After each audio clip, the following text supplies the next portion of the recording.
حضرت بلال رضی اللہ تعالیٰ عنہ کی ایمانی طاقت کو ذرا دیکھیے. حضرت بلال رضی اللہ تعالیٰ عنہ کی ایمانی طاقت کو ذرا دیکھیے. ان کو کافروں نے پکڑا, ان کو کھینچا اور کھینچ کر ان کو ایک ریت میں ریگستان میں لے آئے اور ان کو مارا پیٹا. پھر ان کو ریت کے اوپر لٹا دیا, پھر ان کو بالو کے اوپر گرم ریت کے اوپر لٹا دیا. ان کے کپڑے پھاڑ دیے, اوپر کے قمیض, اوپر کا کرتا ان کو پھاڑ دیا. پھر ان کو ریگستان کے علاقے میں گرم ریت پر لٹا دیا. اتنا ہی نہیں, بھاری پتھر لایا گیا اور وہ بھاری پتھر لا کر ان کے سینے کے اوپر رکھ دیا گیا. بھاری پتھر سینے پر رکھنے کی وجہ سے, گرم ریت کی وجہ سے ان کی پیٹھ جلنے لگی, چہکنے لگی. لیکن اس کے باوجود جب بلال سے کہا گیا, آئے بلال بولو, اب تم محمد کے رب کو چھوڑتے ہو یا نہیں؟ اب تم اپنے اللہ کو چھوڑتے ہو یا نہیں؟ تم اپنے معبود کو, ود سوا یغوث یعوق نصر کو, تم ان معبودوں کو مانتے ہو یا نہیں مانتے ہو؟ حضرت بلال اکیلے ہیں, کافروں کی ایک بڑی تعداد ان کے ساتھ موجود ہے, ان کے اوپر ظلم و ستم ہو رہے ہیں. بلال کو ننگی زمین پر لٹا دیا جاتا ہے اور بھاری پتھر ان کے اوپر رکھ دیا جاتا ہے. میرے بھائیوں, اس کے باوجود جب کہا جاتا ہے بلال محمد کے رب کے اوپر سے اپنا ایمان ہٹاؤ, محمد کے رب کے اوپر سے اپنا ایمان ہٹاؤ, تو حضرت بلال ایسے موقع پر اپنی زبان سے جملہ نکالتے ہیں, اللہ احد اللہ احد اللہ احد. آئے کافرو, تمہیں جتنا مارنا ہو مار لو, جتنا پیٹنا ہو پیٹ لو, جتنا ستانا ہو ستا لو, لیکن میں اپنے رب کے اوپر سے ایمان نہیں ہٹا سکتا. اللہ ایک ہے, اللہ ایک ہے, اللہ ایک ہے. میں اس کی عبادت کرتا تھا, کرتا ہوں اور کرتا رہوں گا. میں محمد کے رب کو اپنا رب مان چکا ہوں, اس سے پیچھے نہیں پھر سکتا. وہی بات آ گئی ہے, اکیلے ہیں بلال لیکن کسی سے نہیں ڈر رہے ہیں. بلال کے اندر یہ طاقت اگر کسی چیز نے پیدا کی ہے تو وہ ایمان کی طاقت ہے. جب ایمان کسی کے اندر آ جاتا ہے, جب ایمان کسی کے اندر پیدا ہو جاتا ہے, جب ایمان کا جذبہ کسی کے اندر پیوست ہو جاتا ہے, تو پھر وہ نہ کس دشمن سے ڈرتا ہے, نہ مخالف سے ڈرتا ہے, نہ کافروں سے ڈرتا ہے, نہ بادشاہ سے ڈرتا ہے. اس لیے کہ وہ جانتا ہے کہ میں اکیلا نہیں ہوں, میرا رب میرے ساتھ ہے, میرا پروردگار میرے ساتھ ہے. حضرت خبیب کی داستان کو کون نہیں جانتا, جن کو سولی پہ لٹکایا جانا ہے, جن کو سولی پہ لٹکایا جانا ہے, سولی پر تختے پدار پہ لٹکایا جانا ہے. اور جب ان کو تختے پر لے جایا گیا, سولی پر لے جایا گیا, پھانسی کے پھندے کے قریب لے جایا گیا, اور پھانسی کا پھندا ان کے گلے میں جب ڈالا جانے لگا تو حضرت خبیب سے کہا گیا, اے خبیب آج تو تم بھی سوچ رہے ہوگے کہ جس محمد کی وجہ سے مجھے اتنی تکلیف اٹھانا پڑ رہی ہے, میری جان تک جا رہی ہے, آج محمد اس جگہ پر ہوتے اور میں بچ جاتا, محمد کے میری جان بچ جاتی اور محمد مارا جاتا. آج تو تمہیں بھی لگ رہا ہوگا کہ محمد کی وجہ سے مجھے سولی دی جا رہی ہے, کاش میری جگہ محمد کو پھانسی دی گئی ہوتی اور مجھے چھوڑ دیا گیا ہوتا.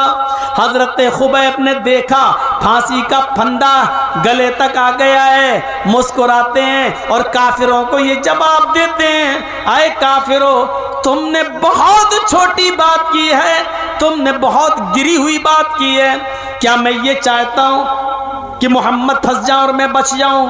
اللہ کی قسم اگر تم محمد رسول اللہ کو میرے سامنے لے بھی آؤ اور یہ کہو, اے خبیب صرف محمد کے پیر میں کانٹا چبھا لینے دے, محمد کے پیر میں صرف کانٹا چبھا لینے دے, محمد کے پیر میں صرف کانٹا ہم کو چبھانے کی اجازت دے دے، میں تیری جان بخش دوں گا۔ اللہ کی قسم میں یہ بھی برداشت نہیں کروں گا کہ میری جان اس کے بدلے میں محمد رسول اللہ کے پیر میں کانٹا بھی چبھایا جائے، میں یہ بھی گوارا نہیں کروں گا۔ میں چاہوں گا کہ میری جان چلی جائے لیکن محمد رسول اللہ کے پیر میں کانٹا بھی نہ چبھنے پائے۔ میں اپنی جان دے دوں گا لیکن نبی کے پیر میں کانٹا بھی نہیں چبھنے دوں گا۔ میرے بھائیوں، ایمان جب کسی کے اندر گھر کرتا ہے تو اس کے اندر یہ اسپرٹ پیدا ہوتی ہے، اس کے اندر یہ طاقت پیدا ہوتی ہے۔ ہم سب اپنے گریبانوں میں جھانک کر دیکھیں، کیا ایمان ہمارے اندر ہے؟ کیا یہ اسپرٹ ہمارے اندر پیدا ہوئی؟ اور جب ایمان ہمارے اندر نہیں ہوتا ہے تو آپ دیکھ لیجئے بدلنے میں زیادہ ٹائم نہیں لگتا۔ آج کل بہت نام لیا جا رہا ہے جتیندر نارائن تیاگی کا، نام مت لیجئے گا اس کا، پہلے کیا نام تھا چھوڑیے، بھول جائیے، دو کوڑیوں کے لوگوں کے نام نہیں لیے جاتے ہیں۔ دیکھیے جب کسی کے اندر سے ایمان نکلتا ہے تو انسان کہاں سے کہاں پہنچ جاتا ہے۔ چلے تھے صاحب قرآن بدلنے، چلے تھے قرآن کی 26 آیتوں کو نکلوانے، قسم کھایا تھا کہ میں اس قرآن کو بدل کے رہوں گا، اس قرآن کو چینج کر کے رہوں گا، اس قرآن کو ہٹا کے رہوں گا، 26 آیتیں اس کی نکلوا کے دم لوں گا۔ چلا تھا قرآن بدلنے، اللہ نے ایسا بدلا کہ میری کتاب کو بدلنے کا سپنا دیکھنے والے، دیکھ میں نے تجھی کو بدل ڈالا۔ تیری اوقات کیا ہے قرآن کو بدلے گا؟ تو 26 آیتوں کی بات کرتا ہے۔ تو اگر مرنے کے بعد 26 مرتبہ زندہ ہو کر 26 مرتبہ بھی مر کر 26 مرتبہ بھی زندہ ہو جائے اور 26 مرتبہ زندہ ہونے کے بعد بھی اگر یہ چاہے کہ ہم 26 آیتیں بدل دیں تو 26 آیتیں تو بہت دور کی بات، قرآن کے 26 لفظ بھی نہیں بدل سکتا، اور 26 لفظ تو بہت دور کی بات، قرآن کا ایک نقطہ بھی ادھر سے ادھر نہیں کر سکتا۔ اللہ نے ایسا بدلا کہ وہ بیچارہ ایک مندر میں جا کے سرڑ لے کر ہون کرتے ہوئے پوجا کر رہا ہے اور اپنے ماتھے پر ٹیکا لگا رہا ہے، اور اس نے بھی یہ ثابت کر دیا کہ اب ہم پوری طریقے سے بدل گئے ہیں، اب اسلام سے ہمارا کوئی تعلق نہیں ہے۔ لیکن جس نے اپنے آپ کو پوری طریقے سے بدل لیا، آج وہ یہ سمجھ رہا ہے کہ میں بدل گیا، آج وہ سمجھ رہا ہے کہ میں نے اسلام کو چھوڑ دیا، آج وہ یہ سمجھتا ہے کہ میں نے پوری طریقے سے چینج ہو گیا۔ لیکن وہی نارائن، جتیندر نارائن تیاگی جب پیشاب کرنے کے لیے بیٹھے گا، اللہ کی قسم وہ یہی سوچے گا کہ میں نے اپنے آپ کو تو بدل دیا لیکن یہ ختنہ بھی بدل جاتا تو اچھا ہوتا، یہ میرے نیچے کا حصہ، میری نیچے کی مشین بھی اگر چینج ہو جاتی تو اچھا ہوتا۔ وہ اپنے آپ کو گالیاں دے گا کہ ہم نے سب کو بدلا، اپنے آپ کو بدل دیا، یہی نہیں بدل پایا میں۔ مودی جی کو فون کر رہا ہوگا بار بار، دنیا میں کہیں بھیج کے ہم یہ ختنہ بدلوا دو، یہ صحیح کرا دو، اور حکومت کی طرف سے فون جا رہے ہوں گے فرانس، جاپان، آسٹریلیا، لندن، کوئی ایسی سرجری نکالو کہ اس کا ختنہ صحیح ہو جائے، جیسے انسان نارمل طریقے سے پیدا ہوتا اس پہ آ جائے۔ لیکن دنیا میں ایسی کوئی سرجری ہی نہیں ہے۔ شاید دوسرے ملکوں کے لوگوں نے فون پہ کہہ دیا ہوگا مودی جی جیسا ہے ویسا ہی رہنے دو، اگر سرجری کروائی تو پوری کی مشین غائب کرنا پڑے گی، پھر یہ بیچارہ نہ مرد ہی رہے گا نہ عورت، بیچ والا کہیں نہ بن جائے، اس لیے اس کو ایسے ہی رہنے دو۔ اب آپ دیکھ لیجئے کہ اس کو اللہ نے کہاں پہنچا دیا۔ وہ پوجا کرے گا، اپنے آپ کو ہندو سمجھے گا، مورتی کے سامنے جھکے گا، اپنے آپ کو ہندو سمجھے گا، پنڈتوں کے بیچ میں جائے گا، اپنے آپ کو تیاگی سمجھے گا، برہمن سے اپنے آپ کو سمجھے گا، لیکن جب وہ پیشاب کرنے کے لیے بیٹھے گا تو سوچے گا یہ نہیں، ابھی میں پوری طریقے سے ہندو نہیں ہوں۔ لیٹرین کرنے جائے گا تو اس کی نظر پڑے گی